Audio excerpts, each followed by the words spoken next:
Showtime. We're live. Hi. Hello. If you're new to this stream, this is the Banned Books Book Club, and we talk about banned books. This month, our book was Hood Feminism by Mikki Kendall, which is a collection of essays. And it's all about how white feminism kind of erased a lot of struggles that women across America face, especially Black women and all sorts of other marginalized groups. And this is Katrina. I mean, you've Hello. been here before. I feel like at this point, Banned Books Club discussions are like the last 3 videos on your channel. Yeah. So, hey It's everyone. been a minute since I'm back. It's been a minute since I've like posted a video, which is fine. So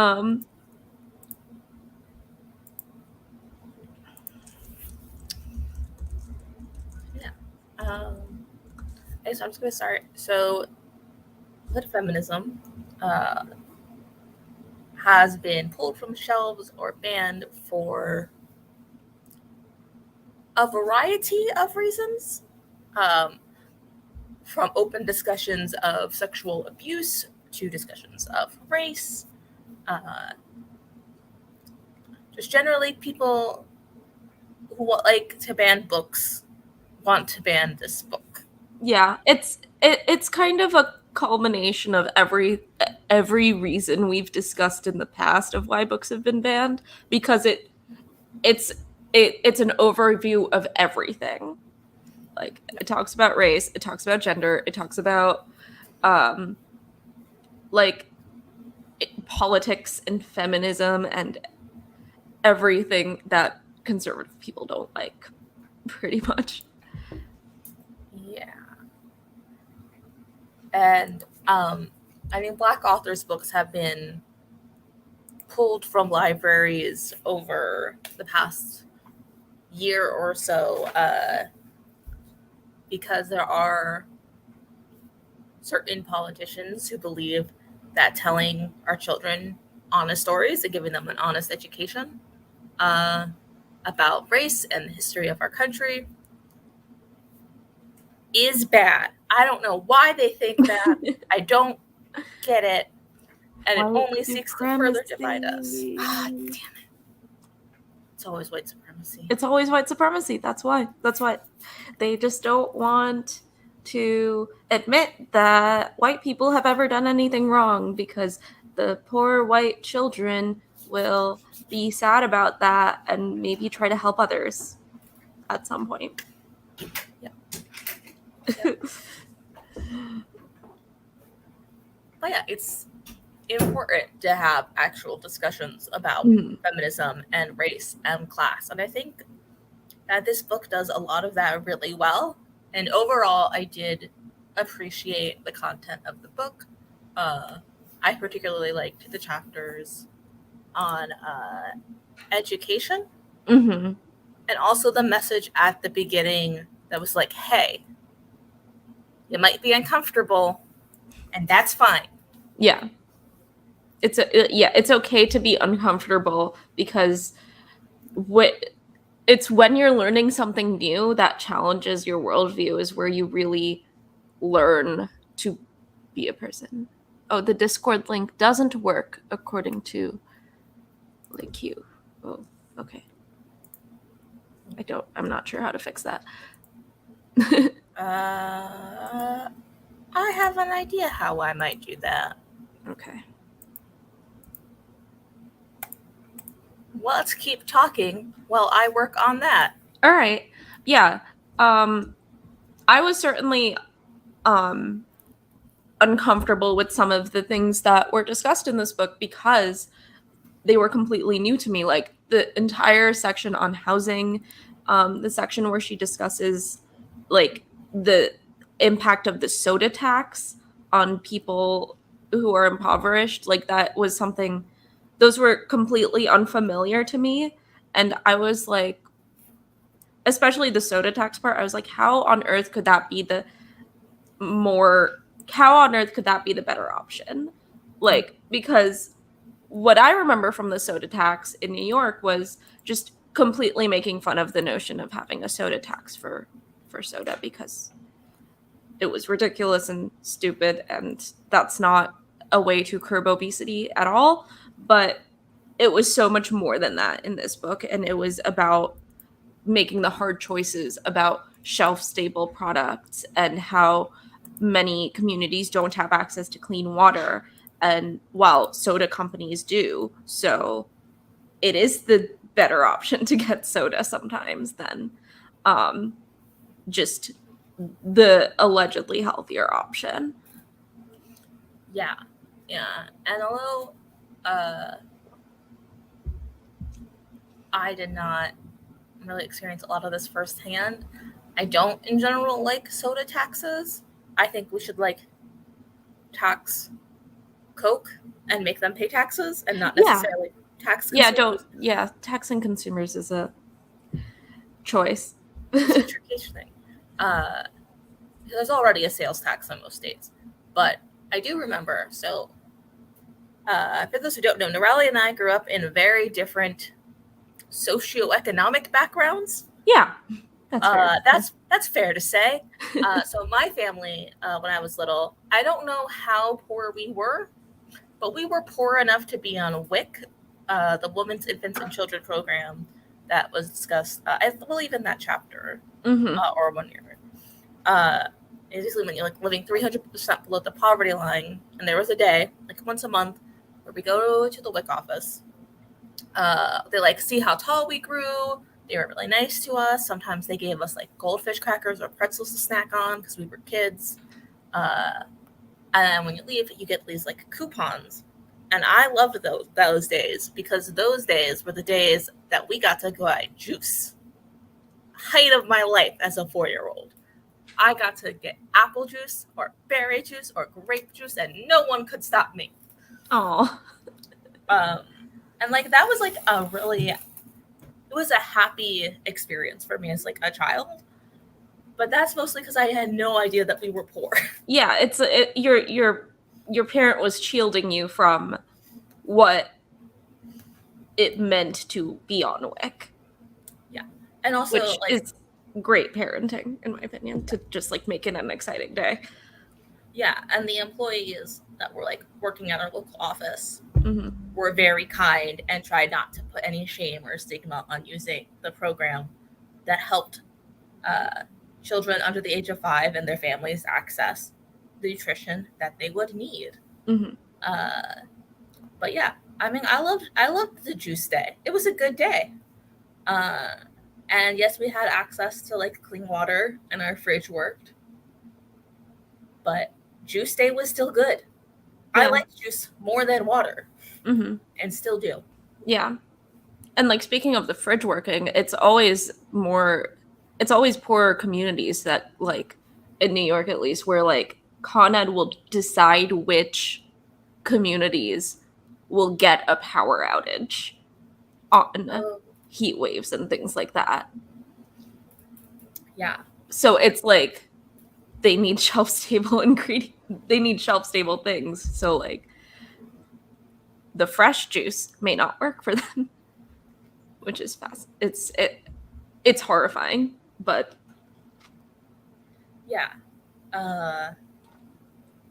it's not good, and it's a thing that's happening across the country. I mean, California with the wildfires are selectively turning off certain neighborhoods' power to try to prevent forest fires from their faulty equipment, which seems like a backwards way to solve this problem, because people still need power to refrigerate their food or wash their clothes or be awake after 7 p.m.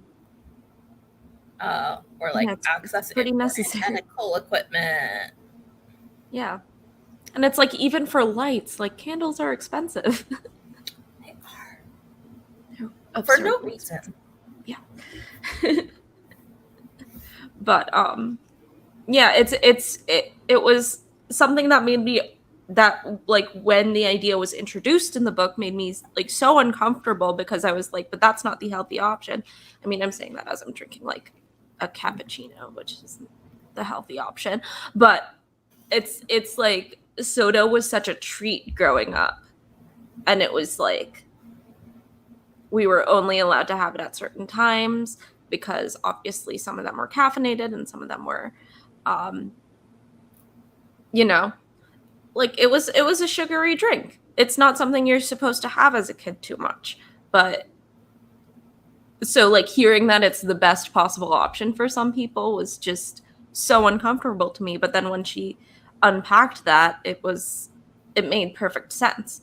So I think that's the thing about this book, is that like you just have to kind of sit and wait a little bit for things to make sense sometimes.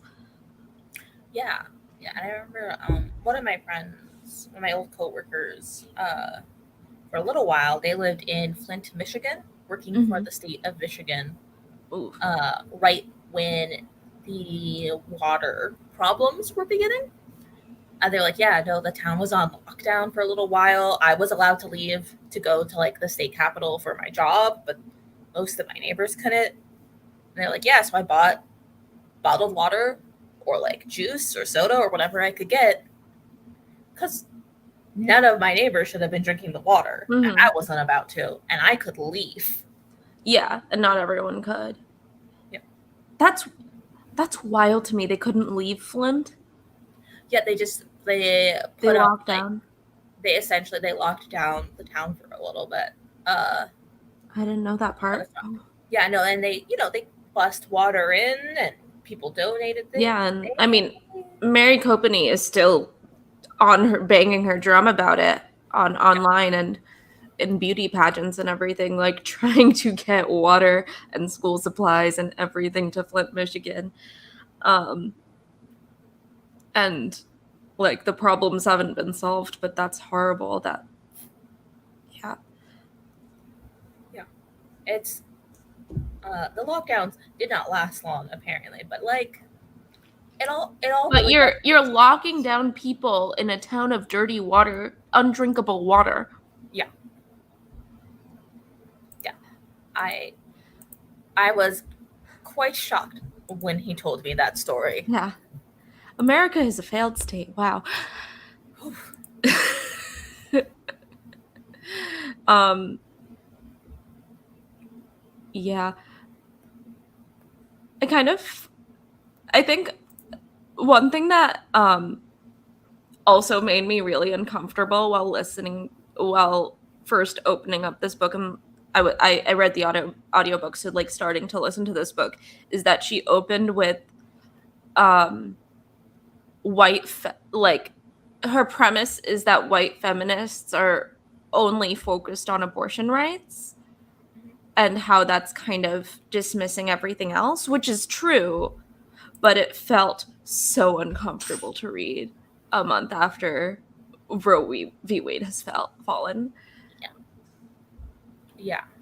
And on the one hand, I know that it's true within like mainstream feminism. There's a lot of focus on just the issues that will affect white middle class families. Mm-hmm.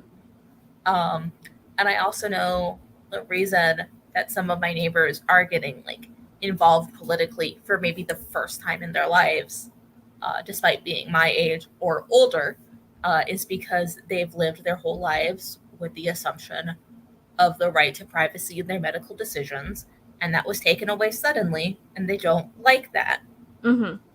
and they shouldn't. I'm glad they're getting involved in this fight, but uh, it can be exhausting to have to like explain the other discrepancies when we're talking about healthcare. Yeah. And and even within the abortion conversation, a lot of people don't understand that wealthy people will be fine. Like wealthy white women especially will be fine because they have the ability to travel. without a car, so won't get stopped at state lines necessarily, and there's just more access if you're wealthier.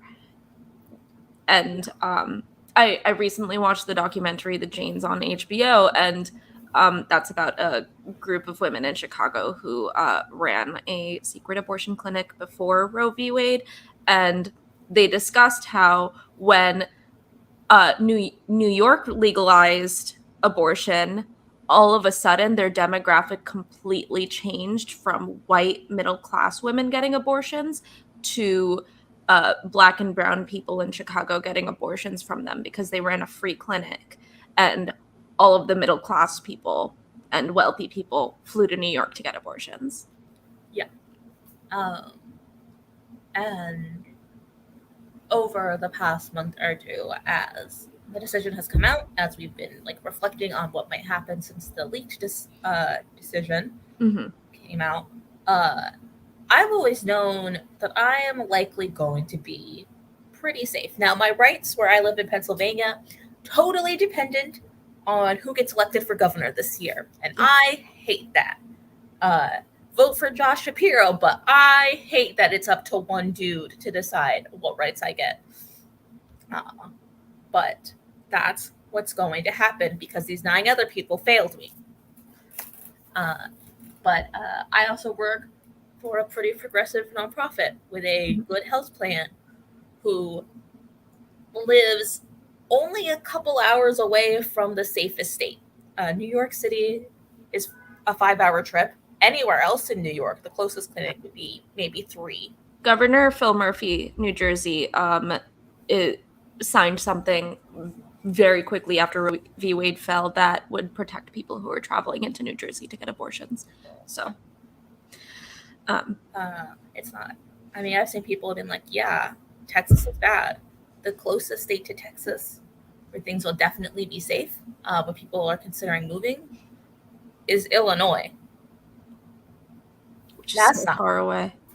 So, like, New Mexico might be safe for another 4 years. California right now is safe, but that's still like a 10-hour drive. Yeah. At least, depending on where you're going and where you're coming from. Yeah. And it's tough to know that Mikki Kendall was right when calling out these people. But when writing this book, Mikki Kendall didn't know. It was published 2 years ago, but Mikki Kendall didn't know that these aren't abstract questions for us. It is right now. Yeah, it was published in February of 2020, which means some of it is very current, because she discusses the Brett Kavanaugh hearing and how many, many, many white women voted against their own interests, and is absolutely right about that. And now we're seeing the result of that, and I think it feels worse than we imagined, because it feels so unimaginable what has occurred since then. Yeah.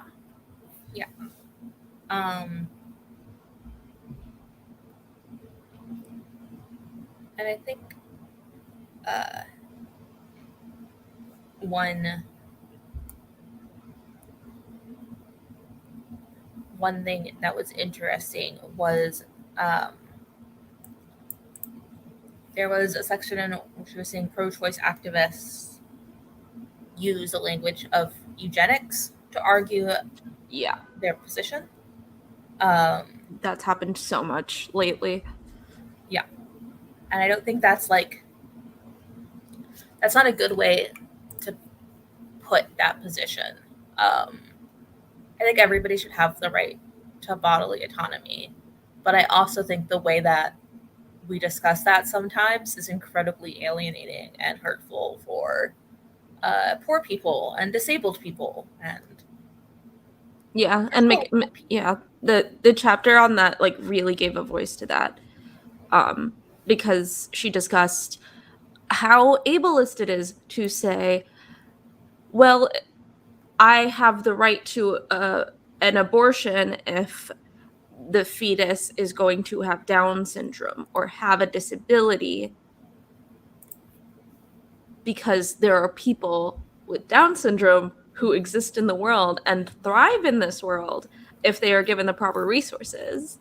And if the caregivers are given the proper resources. And Mikki Kendall said to shift away from that eugenics argument of like disabled people shouldn't exist, almost to give people the resources to support disabled people. Yeah, and I think that's really important, because I remember growing up with my blind single mother. There were definitely times where I was like, "Oh, we're gonna get taken away." And yeah, I took on like a lot of like household responsibilities and like taking care of my little brothers, because I knew there was a high likelihood of people not seeing my parent as a competent parent solely because of her disability. That's not why she was a bad parent to me. She was a bad parent to me because she's not a good listener, but that's different problem. But like I mean, I had figured it out by the time I was like 12. Like, oh, social workers visiting your house once a year isn't super normal. But like, if I go to the foster system, me and my brothers likely not staying together. So we're gonna work this out. Yeah. And like, we got lucky. My mom is really good at navigating bureaucracy. That's it. So we got a lot of support systems and food stamps, and our wealthy uncle helped us pay our rent, so we were never in danger of being homeless. But like, people who work don't always have time to navigate that bureaucracy. My mom, for a blind person who went to school before the ADA, is really well educated. Like, everything was just in place because her family who adopted her had the money to get her the right supports, which not every family did. And that sucks. Yeah. Not everyone, it's like you were still getting government support, but you were the lucky ones who got the government support. And and a lot of people just don't have that option. And Mikki Kendall also highlighted the fact that she was able to get government support as a single mother, and get housing, and then and now she wouldn't be able to, because that support has been shrunk so much over the years.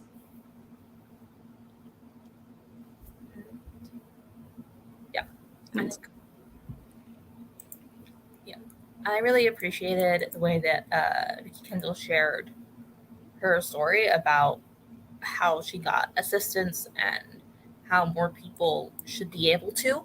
And we should not be cutting back on these programs, because a lot of the times when you're thinking about poverty in our society, we don't always look to the structural issues. We might be, oh, this person was so self-sacrificing.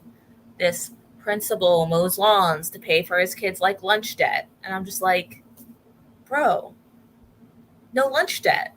Lunch debt should not be a thing. Just feed kids. Just feed kids. Yeah. Yeah. We don't have the structural supports, so we focus on people who are at fault for being poor, or people who are doing something extraordinary to try to help the people around them. Yeah, and it's that like inspiration, a word I'm not supposed to say on YouTube. But it's just like, it's a distraction from the real problem to be like, look how amazing it is that this principal is mowing lawns, or that this child with cancer is going door to door to ask for money or something. Like, there's so many examples of that where it's like, there are structural problems in place that make it so that these people have to go to extraordinary measures to like feed children or get medical treatment or anything. Yeah. And I think there's a way that this book invites you to see structural problems. Actually, pretty early on, I think like the first chapter is about infighting and how solidarity is supposed to be used by people with more power to help people who don't have as much power access the same things and fight for structural change. And it's called Solidarity is for White Women, which neither of us are white, but I still felt called out in that chapter. And I was like, wow, what a way to start. Yeah.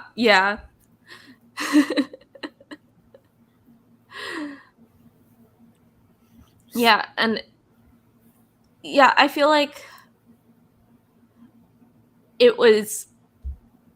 sometimes I see arguments happening and I'm just like, this is a distraction from the real problem, but sometimes people are trying to address real problems within the community, like within the feminist space or something.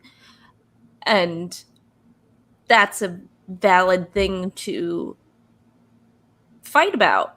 Like, it's a valid thing to argue about, it's a valid thing to try to fix, because if a movement isn't showing up for everybody, what is the point of the movement?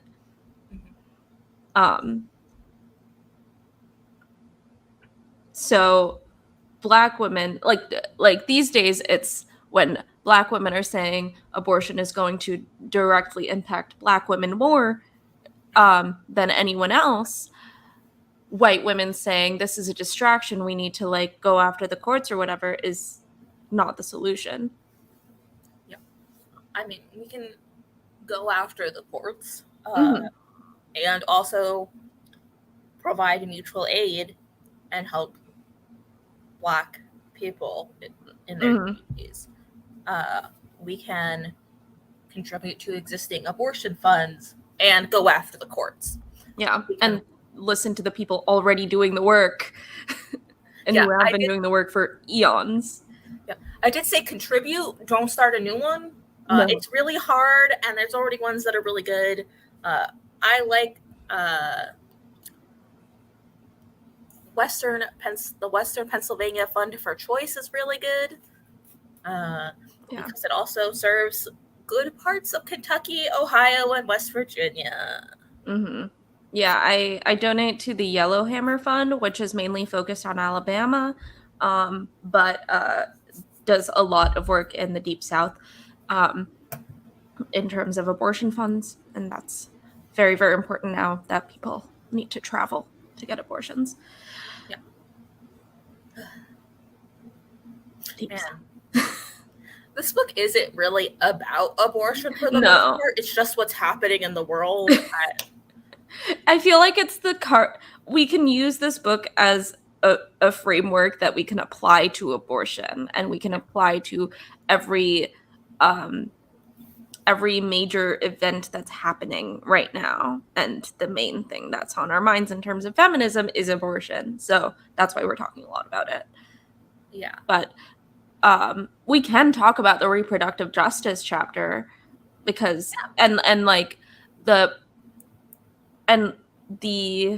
she talks a lot about her own experience in terms of she had to get an emergency abortion because of an unviable pregnancy.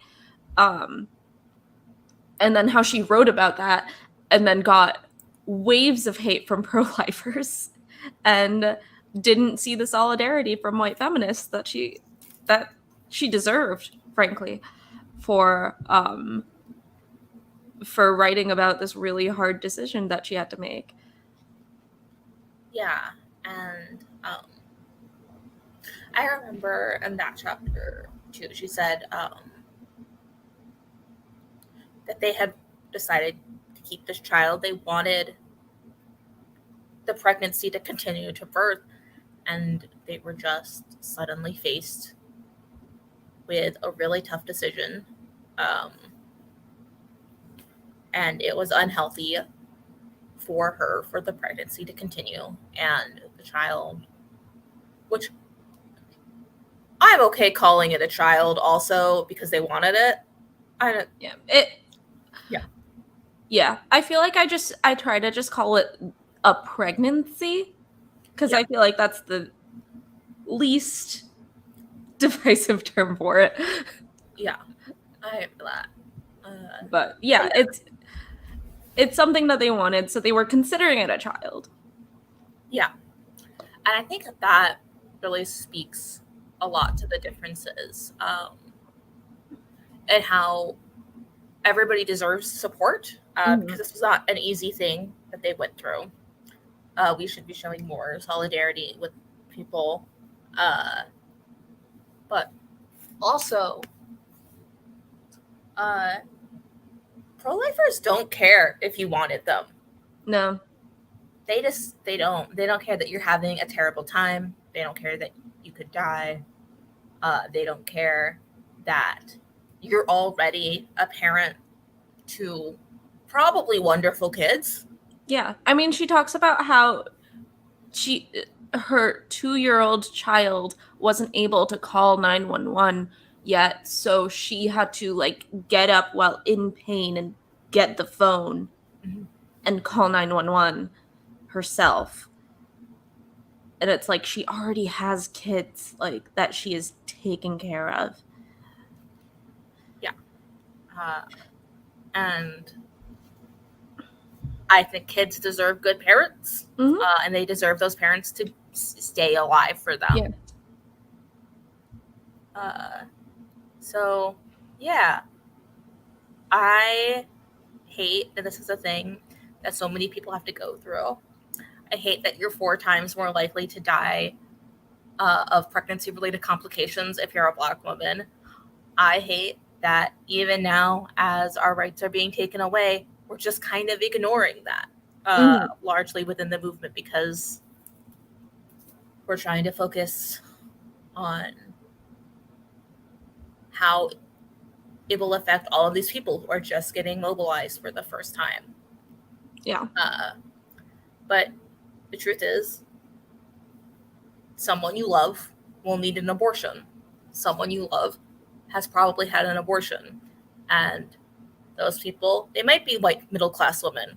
They might be new immigrants or people who lack language access within the healthcare system. They might be people who are too poor to afford to travel. But someone you love will need an abortion. And when it comes down to it, I would do anything for the people I love. I would break basically any law, and raise hell if it meant helping the people I care about. Yeah. And that means I should also be there to structurally help the problems that are getting in our way in the first place. Mm-hmm.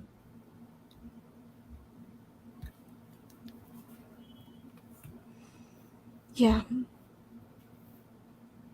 I'm going to switch to a lighter topic. Okay. So that got heavy. That got really heavy. Another example of infighting that I thought of while reading this book was discussions around the wage gap as it pertained specifically to the Asian community. Oh my God, yeah. Yeah, you got it. So the wage gap is the difference between what the average woman makes versus the average white guy. Generally the average man who is working, but it's generally white men versus white women. For every $1 a man makes, a white woman makes 79 cents. And Black and Latina women generally make less.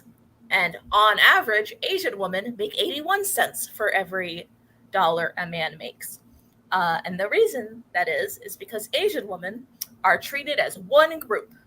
Yep. And doesn't play out.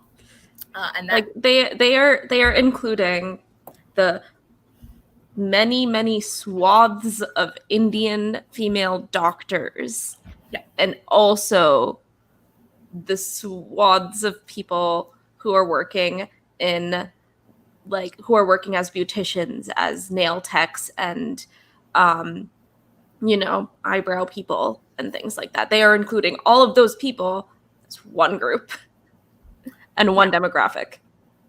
Yeah, and the reason there's a lot of second generation Asian people about our age is because about 10 years before we were all born, there was a change in the immigration law saying people with advanced degrees could come to the United States. Mm-hmm. Easy peasy, no problem. We need engineers, we need mechanics, we need doctors. There's shortages of basically everything. Yeah. So we invited people with advanced degrees. So the wealthy people who could already pay for the education in their home country, came here. And a lot of that meant that the average Asian worker went from making 40 cents per dollar of a white man to like 80, or even for some Asian men, more than their white peers with their advanced degrees. Because they were more highly educated. Yeah. And that had access to careers that undereducated people don't. Yeah. And that overwhelmingly does not apply to the huge amount of like Filipino nurses that we recruited to come to the US. Mm-hmm. It does not apply to the families who came here as refugees. It does not apply to the families who have lived here for generations, for hundreds of years in this country, but weren't legally considered citizens until the last 100 years. Because we couldn't build wealth. We tried real hard, but it was illegal. And I feel like that's a really good example of infighting, because I feel like it's two different kinds of infighting. Yeah. Because I have... because there are a lot of people who assume that Asian people don't have problems, because on average, the Asian woman makes 80 cents to the dollar. But that we need to disaggregate the data. We need better data. We need better data. Because there's the conversation between other communities and how they think about Asians. And that causes some infighting between white feminists who will always think we make more. And I'm like, no, I'm poor. Like, I'm really poor. And they're like, but you make more than us on average. And I'm like, but I don't. I make the exact average for where I live, actually. Just the exact average. And now I'm fine with that. Personally, I'm like, but that doesn't mean I'm rich. I can't go to grad school. It costs so much money. Mm-hmm. And it's a lot of work and I don't want to go. But still. But there's also like inter-community fighting. Because will these wealthy Indian doctors show up for our communities? Yeah. And we need help not getting... like when we need help making sure that refugees aren't deported after living here for 30 years. Will they show up for us? Sometimes, but not always. Will they show up for us when it comes to fighting for wage equality if they're always making more money than us?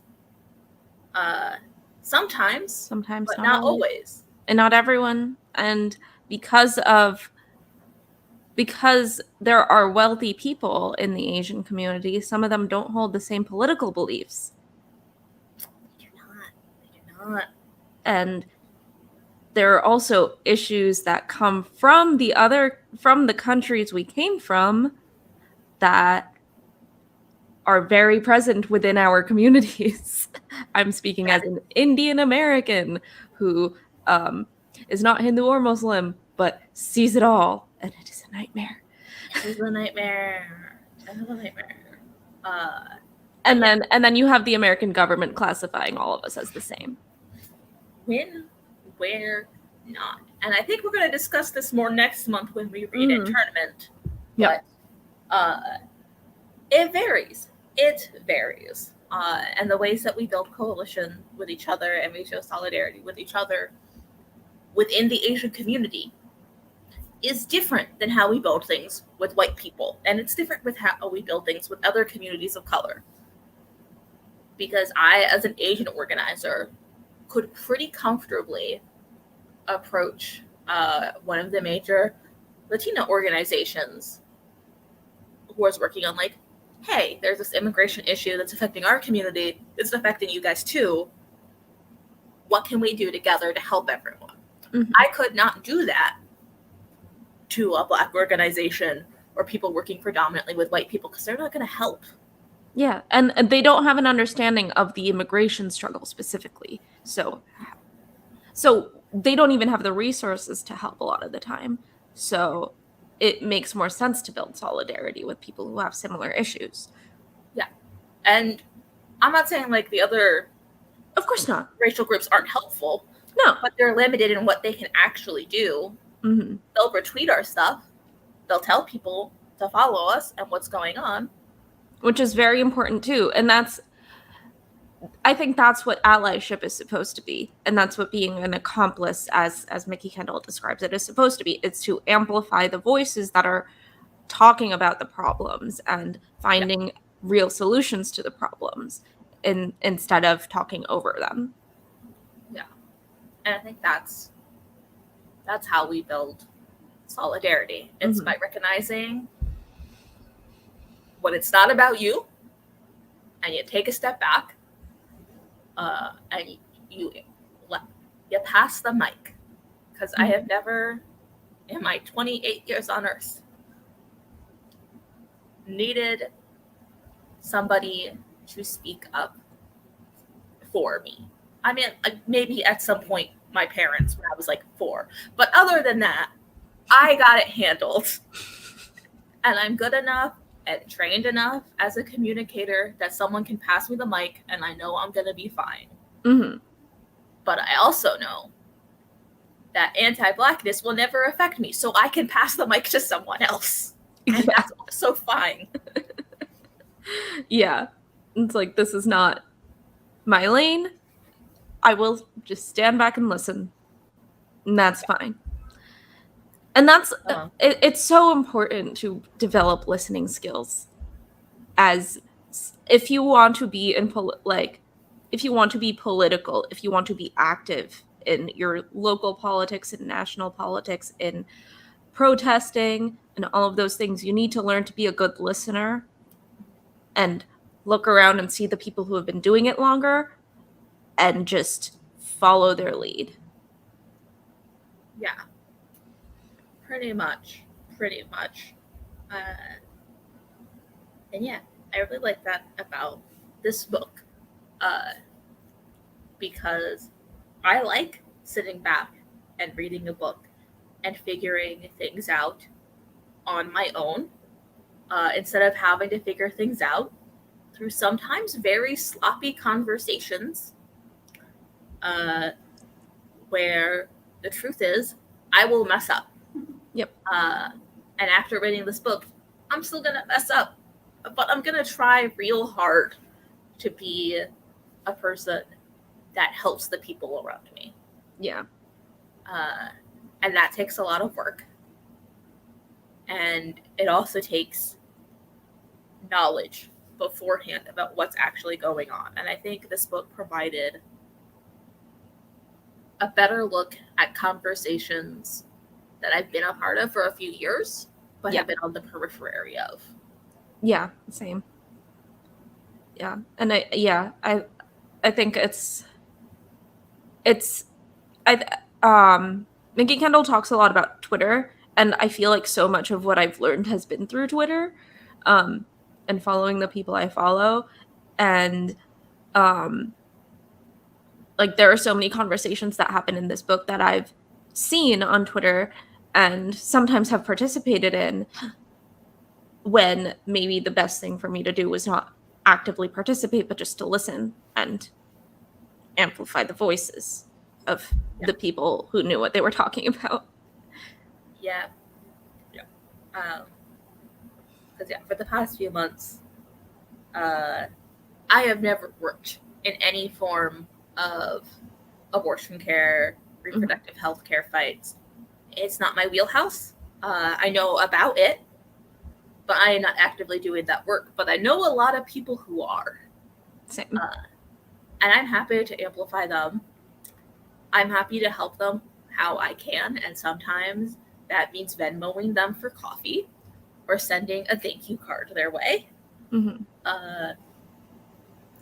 But sometimes it just means listening and knowing that there's not a lot you can do to help right now because you don't have the expertise built up. And one of the great things we get to do with this book club is start to build expertise. Mm-hmm.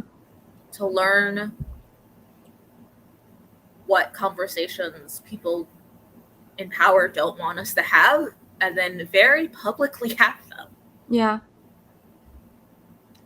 I really felt that while reading the housing chapter. Because so much of that is like, yes, we all agree the rent is too damn high. But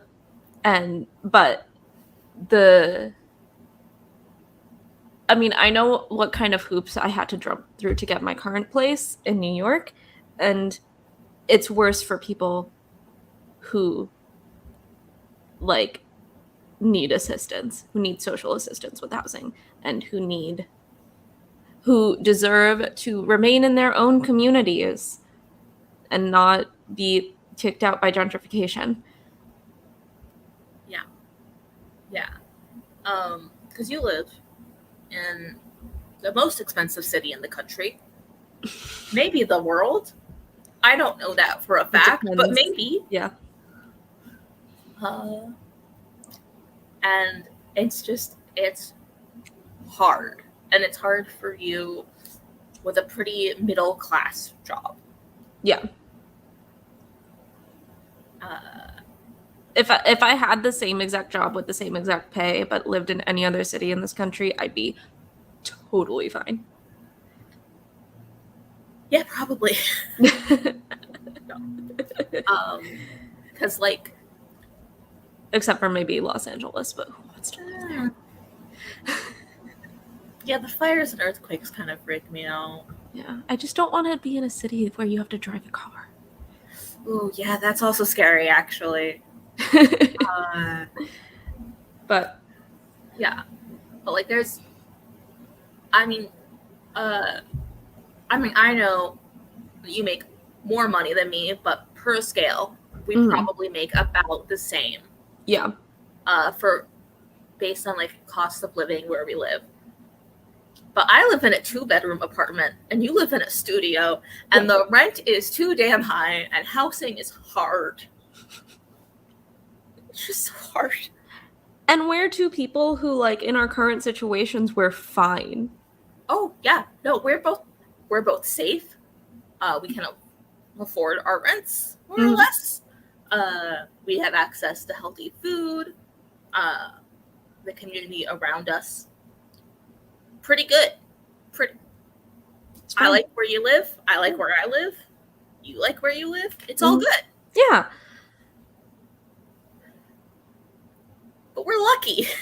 Exactly. We're so lucky. And like, there's some people who aren't. I'm going to give an example of something that's happening now. So there's the spot in Philadelphia called University City.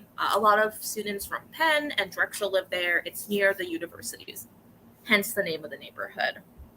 And right now, there are these townhomes that have been affordable housing for decades. Families have lived there for decades. And the person who owns the building got it for $1. His family got it for $1 after they kicked out a bunch of Black people who used to live in that neighborhood. The family didn't do this. It was a structural problem of gentrification, but he bought the properties of these townhomes for $1 for the family and is now trying to kick everyone out of it and sell the place for estimated millions of dollars. Well, yeah, it's a prime spot. It's a prime spot. Anyways, you look up Save UC Townhomes as a hashtag on Twitter. You can get connected to some of the organizers there, because housing is a human right. Safe housing, the ability to stay in our communities and to have good homes where our families can be safe, where our kids can come to visit us when we get too old and they move out, where you know your neighbors and know your community. That's all real important. Mm-hmm. And that housing is valuable. Not in monetary funds because they have not upkept the building well after their family purchased it for $1. But it's valuable as what it brings to the community. Yeah. And the community is fighting real hard to protect them. I don't know how it's going to work out, but I hope it does. Yeah. But yeah, that's a really good example of housing solidarity, because people who don't live in that community are also going to help. Mm-hmm. Because we know that it's messed up that this dude can just decide to sell a property he inherited. His family didn't really put anything into it, and not benefit the people who have lived there and did their best to upkeep these properties for decades. After, once again, it was already gentrified. It's just makes you want to scream. The universities should not be supporting this. The local community doesn't support this. And we can do more to provide safe and affordable housing for everyone, because there is a shortage of affordable housing. There is a shortage of low-income housing. There is a shortage of middle-income housing. Yeah. I mean, I read this article a couple days ago about seniors who want to downsize now, not being able to find anything other than large single family homes because they built all the single family homes. Yeah. All the large, oversized single family homes in suburbs. Yeah. And I mean, I like to buy a house. I like the community I live in. It'd be really cool. I can't afford it, but it'd be really cool. Yeah. But I don't love that I have to compete with like Wall Street investment companies and also little old ladies for the same small houses. That's messed up. Mm-hmm. And it shouldn't be this way. It sucks. Yeah. More mad at investment bankers than little old ladies, but it still shouldn't be this way. Yeah. And also the company that shows you what houses are for sale are buying the houses that are for sale and selling them for more money. Which they don't need to do. I already can't literally Zillow. Yeah. Is Zillow knows how much money we all make. They see our price range. They know we can't pay that. They don't care. They want money. Yeah. I think it's also really interesting, kind of how that ties. I'm going to do a really big switch here, and I apologize. You're fine. So the cost of housing has been interesting as a renter who is now on my local school board. And I was appointed like the month before the budget was closing for this next year.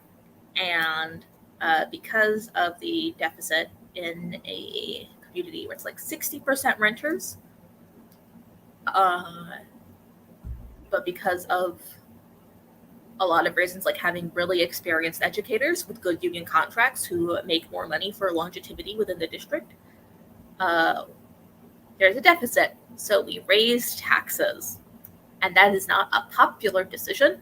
Mm-hmm. But the reason so many communities have to raise taxes, have to reassess houses after they sell, because the last time the county assessed property taxes was in 2012 in Pittsburgh, so it's not helpful. The reason we have to do all of that work is because our governments aren't just properly funding education across the board. Mm-hmm. especially for Black and brown communities, which means that there was a chapter on education, and that means that our kids aren't getting what they deserve. They aren't getting the opportunities to have a future, to be prepared for whatever comes next, because we're not properly funding it. We're banning books like Hood Feminism, and I don't know for sure if this is going to happen, but I suspect within the next year there's going to be an anti-LGBT panic that's going to attack schools again. Going to be? Yeah. You know what? It's the summer. Yeah. So it doesn't count. Yeah. But, it's like, you know, don't say gay happened in Florida. Yeah, it's not good. It's not good. And it's all related, which is why this book is important, because it pulls out how these things are related across race and class and gender. And these are important and tough conversations. And that's why we need books like these to guide us through it. Yeah. Books like these are so important because, there's just so much there's so much going on in the world that makes me want to scream. And then there was so much in this book where I was just like, things are worse. Because this book also came out right before the pandemic began. So I'm just like, things are so much worse. They thought healthcare was bad then. Just wait. Because now there are just two epidemics just out here. And neither of them are the gay epidemic or the gay disease. They affect everyone. Yeah, it's going to be a real problem for bisexual people soon. Yeah. And we know this because how we've studied the AIDS crisis. That history is repeating itself, and I'm not looking forward to it. Because what will likely happen is what happened 30 years ago. We can see gay men being blamed for a pandemic that they didn't cause. They just recognized it first because the community, after decades, has learned to be hypersensitive, to get tested regularly, to be concerned about health issues. So they noticed it first. Mm-hmm. And unfortunately, that is causing a panic within our public health system. And the media is blaming gay people for being sick. I think any of us could get you a respiratory illness, which we should all be familiar with by now and what that means. Yep. But we don't. And now that kids are getting sick and being diagnosed with monkeypox, it's going to cause some problems, even though they probably just flew on an airplane or went to the mall or eat in a restaurant. Schools are going to reopen? Yeah. Schools are going to reopen.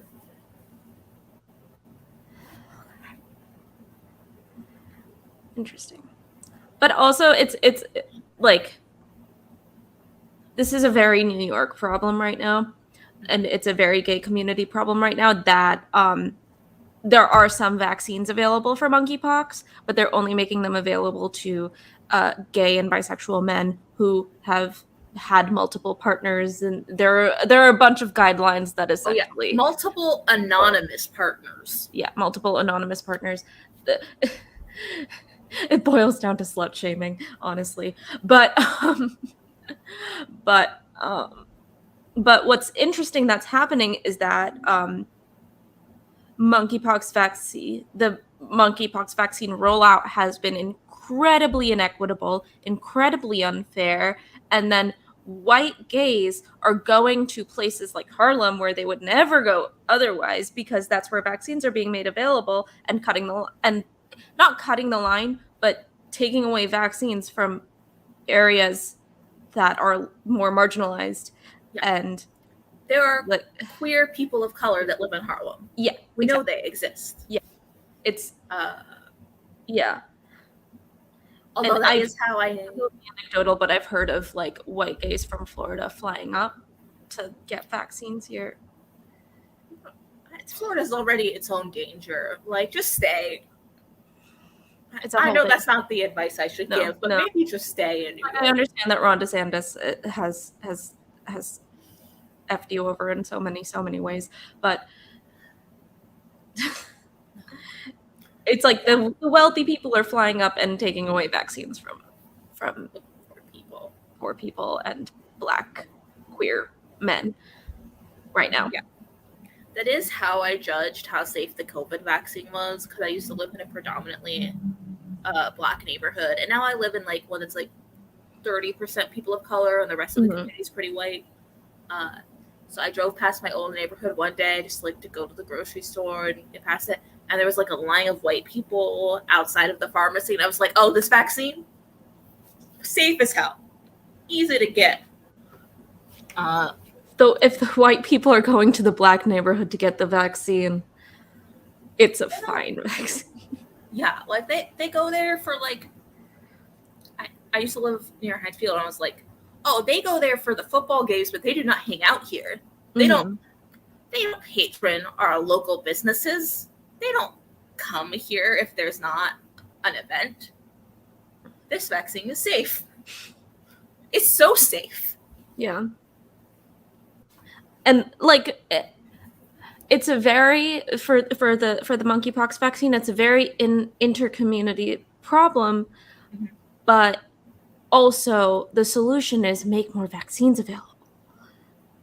Yeah. And also don't make the website crash every 5 minutes when people try to sign up to get vaccines. Governments don't know how to do that. And also they're like not accounting for people who have to work and can't just like take off to stand in line and get a vaccine, and it's an intersectional problem. We just made vaccine websites. We just did this.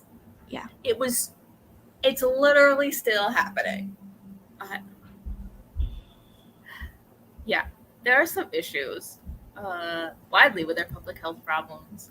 They're affecting queer communities. They're affecting Black and brown communities. And they're hurting all of us. And it transcends race, class, and gender, but hurts all of the oppressed communities the most. And that was hood feminism. Mm-hmm. We did it. In conclusion. Yeah.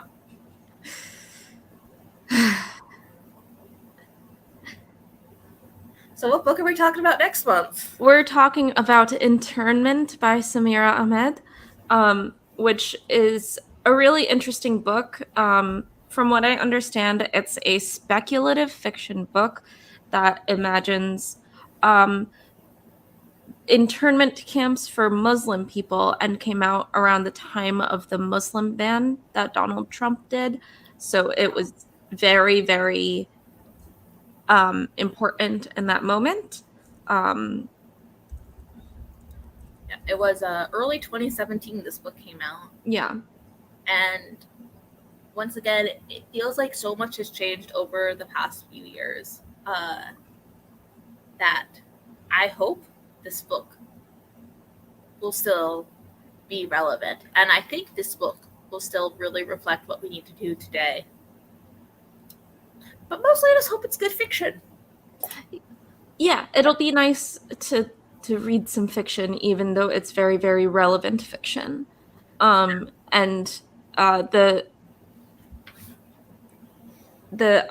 main blurb that they're using, the main like subtitle of the book is "Rebellions Are Built on Hope," and I think that's a very important message. And this is also a young adult book, which means hood feminism wasn't geared towards teens, but this book will be, so it'll be interesting to talk about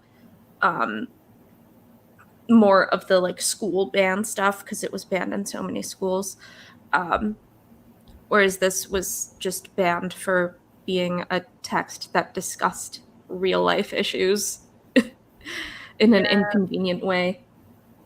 Yeah, and I am sad that hood feminism got less relevant in a bad way, but I think maybe internment will be a little bit less relevant in a good way, and that's nice. Yeah, that'll be nice. That'll be Yeah, I hope everyone enjoyed our discussion on hood feminism and the world at large. And please take care of yourselves as the days go by, and take care of yourselves and each other and your community. It's hard out there. Yeah. Be safe. We'll see you next month on my channel. Yep. Bye. Bye, everyone.